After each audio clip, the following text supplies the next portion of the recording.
Hi, everyone, and welcome back to the VeChain Foundation research on carbon tracking and carbon emissions. Today is a very special guest. We go way back. Deborah Dole. Deborah, can you introduce yourself? Absolutely. Thanks for having me on. I love supply chain. It's my most favorite topic. Within their inventory is a near and dear to my heart topic, and I hear we get to talk about that a little bit today. What I do during the day, I work at a company called Genpact. I'm their global supply chain sustainability lead.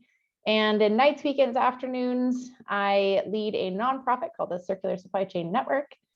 I'm also, for fun, pursuing my doctorate in trying to figure out the relationship between supply chain and the economy. 8 years from now, I should know the answer, so I'll report back then. Yeah, we didn't talk about that one offline, but yeah. So I know, you know, we've had our conversations in previous interviews about blockchain and sustainability and the things that come up in the industry. So can you kind of share your thoughts in terms of, if you think that do you think that organizations would adopt the tracking of carbon emissions on the blockchain? And also, do you even think it's feasible? Ooh, I would not advise them to do so. And I think it's feasible, but I don't think it's the best solution. And I'll unpack that a little bit. I know you're supply chain, you're blockchain skeptic. I think the blockchain technology is a remarkable thing for digital assets. It was originally invented to track digital assets in the form of currency, tokens. When translated to the physical world, we have some misalignment of problems that we're trying to solve. I think blockchain fundamentally helps to resolve chain of custody, understanding what is the truth, democratization of whatever it is that we're trying to track. Fantastic. Those are not normally the short list of problems that supply chains have in trying to track something through a network. So I don't think it's actually the right tool to solve this problem, and we can unpack the problem in a little bit, but that's one challenge I'm seeing. The second challenge is that we don't have an accepted, it's not like the blockchain, just like there's no such thing as the cloud. There's a blockchain, just like a cloud exists out in the world. So we're starting to see cross-chain providers to try to get blockchains to talk to each other. I'm seeing hesitancy from one supply chain. Oh, I don't want to be on their blockchain. So until we get this market figured out, I think ultimately maybe a regulatory body from the US or EU or a government will issue, this is the blockchain to use for track and trace on this food or pharmaceutical or something like this. But for now, there's not a blockchain. And so you do all this work to do a pilot on one blockchain type. And it turns out the same problem we had with control towers. Everybody's on a different version. So that part is hard. The third challenge, which is being actively worked on, I will acknowledge, is that blockchain tends to be extremely energy heavy, energy intensive.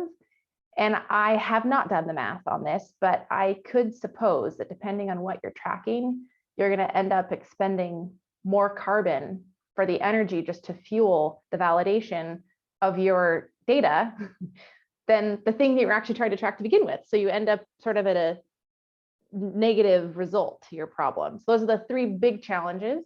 We can certainly unpack why carbon tracing is already difficult.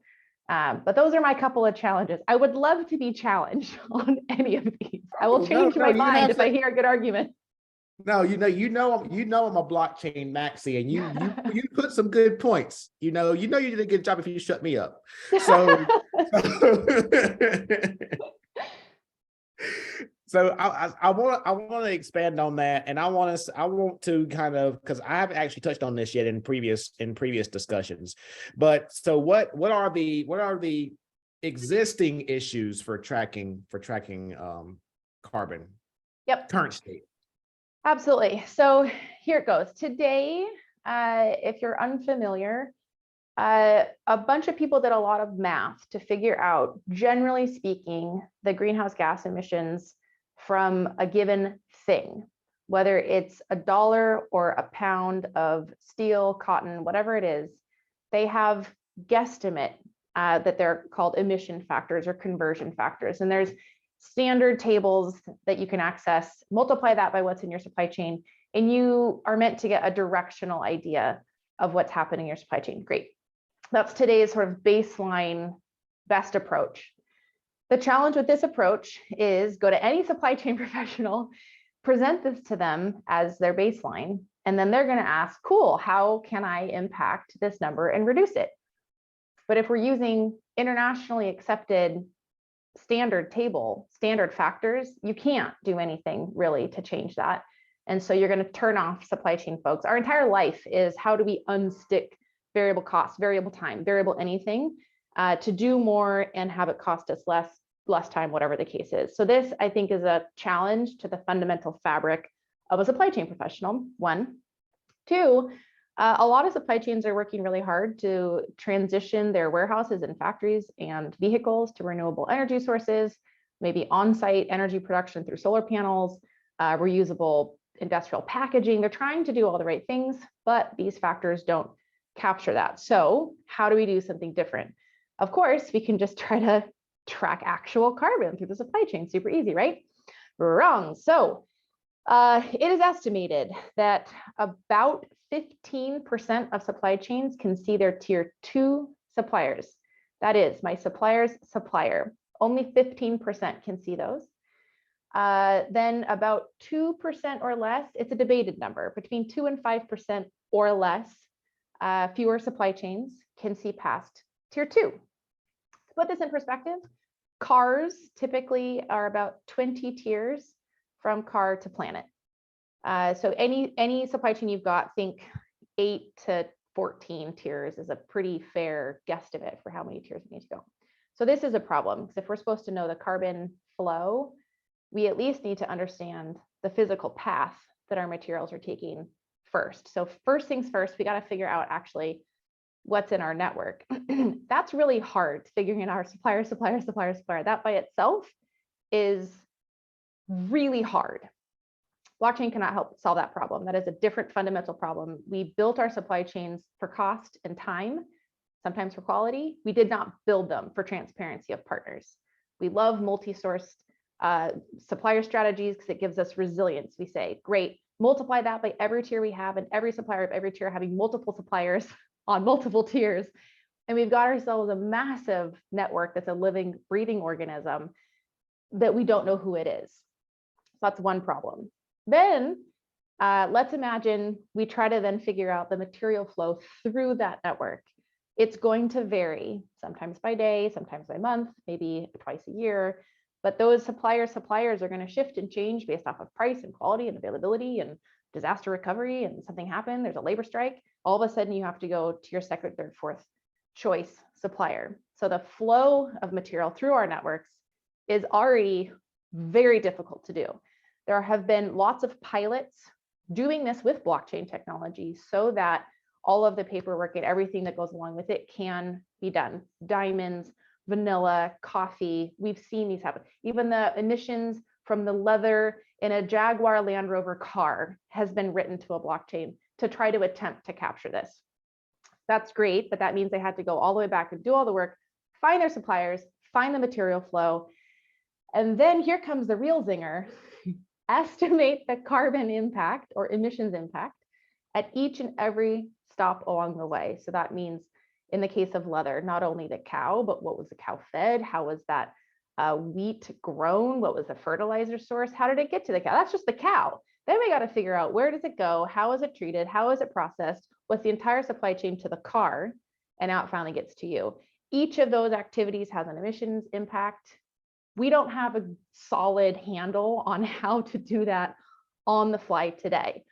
If we can get all of those three pretty impossible elements sorted out, yeah, let's write it to the blockchain. Perfect. Let's do it. And then it can be handed off. I don't mean to make light of it, because we have regulations up ahead of us, and ultimately we'll hand over, log into a blockchain or some system to a regulator so that they can see, audit what we've done, but we don't have to give away our secret sauce. It doesn't need to be publicly available to anyone. That is going to be a great solution, but we have a lot of upfront work to do first before the system even matters. I'll pause. That was amazing, because there was a bunch of there's things I hadn't even thought about. You have an excellent point where it is going to be almost impossible to track the carbon emissions of. Because I'm thinking about the cow scenario. You're absolutely right. Jesus Christ, yeah. Then you got the carbon emissions for the transportation. You got the transportation for the cow to the slaughterhouse, the processing, the hide to the manufacturing facility. How much did the manufacturing facility use? Holy crap, I didn't think about it that way. Which grid does it sit on? What's the energy source? How much did they use? Did they leave a valve on? Did they keep the lights on high? I mean, there's so many variables to this, and there are technology solutions to start to break this down along the supply chain. They're nascent in some ways. In other ways, well used, building management solutions and light efficiency and all that kind of stuff is well in use, but we don't really look at it in this way to say, what's our running, and I'm going to use the word ledger of carbon that we're putting into that hide in an embedded carbon type of a manner. And we do need a running ledger. We do need a running total so that we can hand that off almost like a carbon price list, but it needs to be dynamic. And we hand that off then to our customer so that they can keep that along the way. Those parts of a blockchain type technology, absolutely, we're going to need it. But right now, I don't even know what it is we would write to the blockchain. There's just so many open questions up ahead of time. Okay. So that's a good point. The open questions. So in your opinion, one, what are the open questions that need to be answered? What are the research questions that need to be answered, right? And two, if you were responsible for that, what would be like that implementation strategy? What would be the roadmap for this? Really good questions. I think at the simplest level, we need to understand what is often called a carbon intuition. This is taught to me by the founder of a company called Joro, which is a consumer-facing emissions impact app. Very cool app.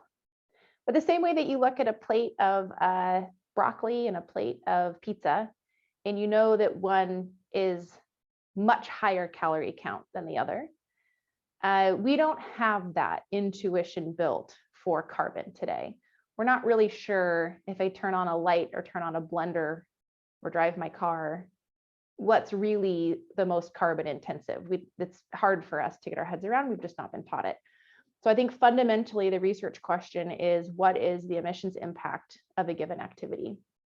In supply chain, we are the stewards, the guardian angels of materials, of inventory, but also of resources, of the consumables, the lubricants, everything that goes into a factory, a warehouse, a vehicle, pallets, anything like that, that's on us. We're the ones who decide anything about it. We haven't really looked at carbon, but we can in a very similar way. So go back to my intro about saying inventory is my favorite. We're going to talk about that today because I predict we'll start to look at carbon very much like we look at inventory today. And instead of a problem, I think we'll start to look at carbon like a resource. And the big question is it going to sit on our balance sheet like working capital, like inventory, like capital equipment, like an asset that we keep track of, or a liability because we're going to be taxed on it? And the answer is probably somewhere among all of those. But we're starting to see very interesting companies take carbon from someplace. The most efficient way to do this is to capture it at the source, the point of emission. So whether it's industrial emissions, or there's a really cool company called Remora that takes it out of the semi trucks. I'm shocked that not every truck has this already retrofitted on. 80% captured out of the emissions. Wonderful. They take this carbon. You can get it from the air. It's very inefficient. It's really expensive, but they're working on making that better. And then they're turning that carbon into materials, like a really, really hard, really robust plastic, imagine. Because plastic, after all, is just carbon. It's fossil fuels. It's just carbon. And we can treat carbon like a building material, which I think is ultimately the way that we're going to do this. Like if you look around the room, wherever you are right now, unless it's glass or metal, it's made out of carbon. We are carbon. That's what we are made out of. So I think ultimately this will become a building material, but we haven't quite gotten the science to where it needs to be. So a very, very long-winded way to answer your first question, but what is the emissions impact of a given activity? And I'm not sure there's anyone better placed than supply chain professionals to answer that question. I forgot your second question though. So I was going to say, if you were to implement a strategy for this, what would be that implementation? Absolutely. The roadmap that you would build up? Absolutely. I think, most supply chains, most organizations now have a pretty good handle about what happens inside their four walls.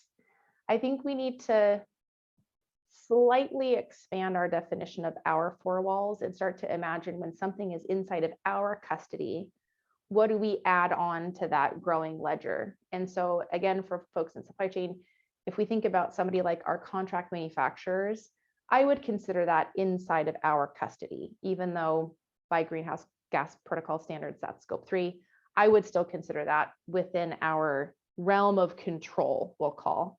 So whenever a material comes into our control, we need to understand what we add to that carbon ledger and put that someplace.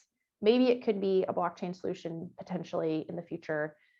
Today, I think there's a lot of ways that we can track information through existing control tower solutions to say, here's what I added on. And we start to imagine, again, this idea of like a carbon or an emissions price list.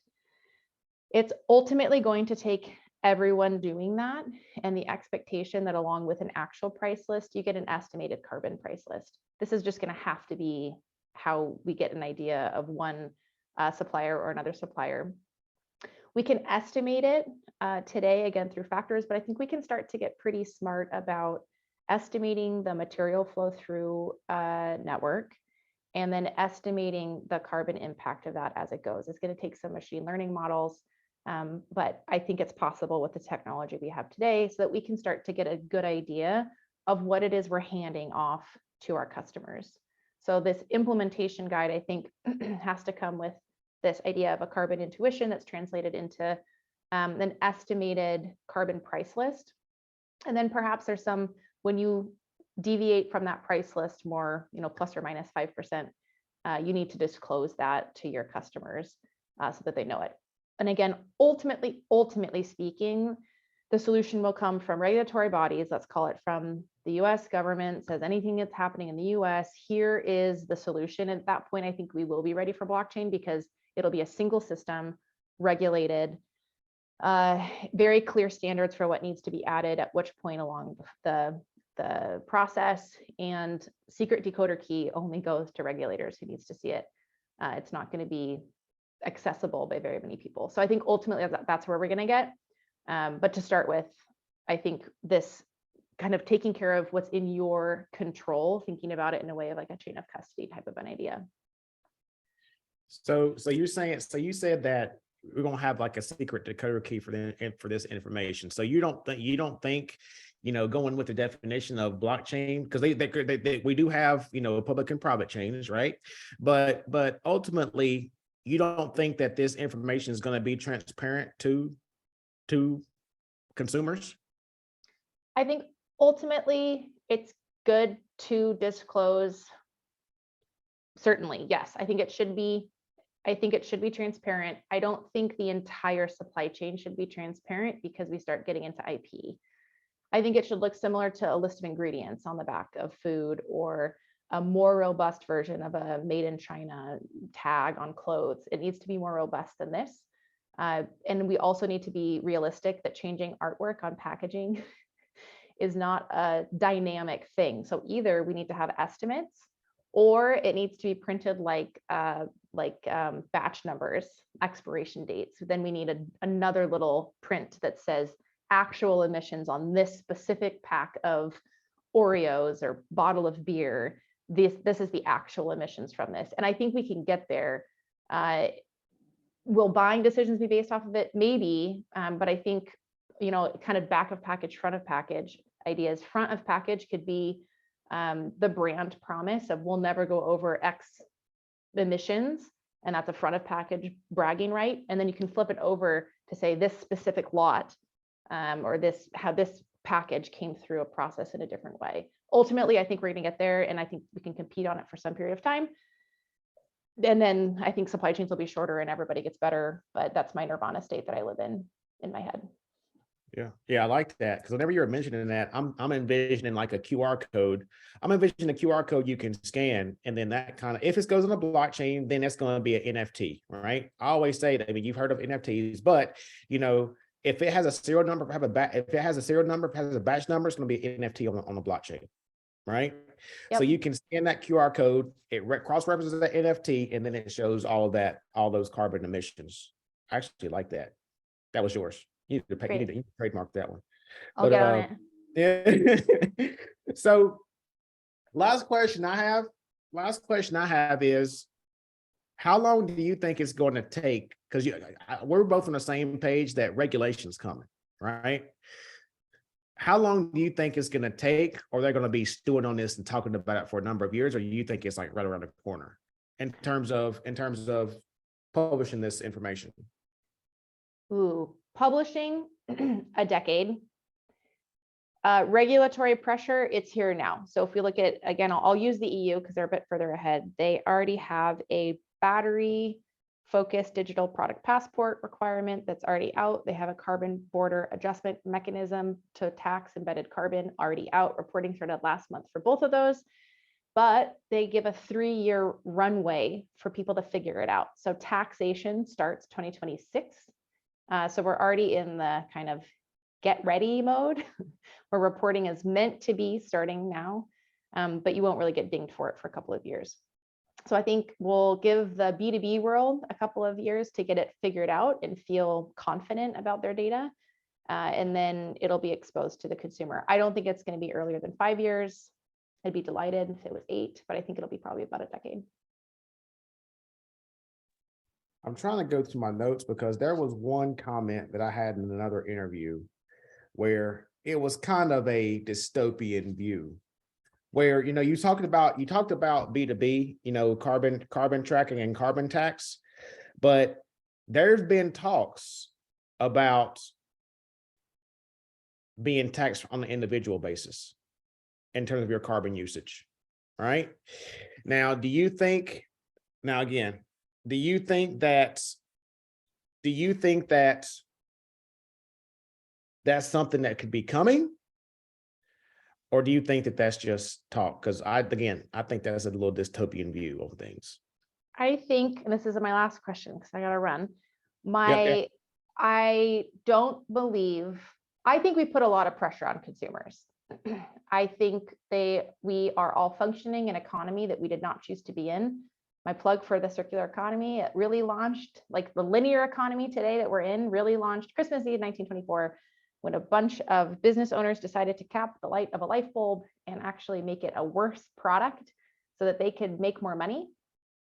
That was the first known meeting where it was mentioned about planned obsolescence. That's really the economy that we know today started that day. None of us chose to be in that economy, but here we are. Most of what we recycle gets thrown away anyway. Most of our individual decisions, please don't everyone get sad about this, but municipality wise, we are not going to make or break things. I think the big impact is going to be in B2B, industry, upstream. So that's the area that we need to fix. Individual carbon taxation, I think, should have already been taxed upstream to whoever it is who's producing the items. The choices they make and the energy sources that they use to do whatever process they have, that's a place to tax. I do think if you have a choice for your home to have a subsidized solar panel installed in collaboration with your government, and that's a choice for you, phenomenal. Then definitely choose that, as long as it's not going to ding the consumer and they're going to have to spend more money on that. But in terms of pressure for consumers, or that we're all going to be taxed, I don't think that's fair to the individual consumer. Excellent. I agree with that. So yeah, so Deborah, thank you for your time. Where can people find you? Oh, find me on LinkedIn. It's the best way. I do actually write back. And you can also check me out at the Circular Supply Chain Network website. We get together every once in a while. We're a group of nerds who have conversations not dissimilar to this one on a regular basis, and you are welcome to join us. All right, Deborah. Thank you. Thank you once again. And everyone else, until next time.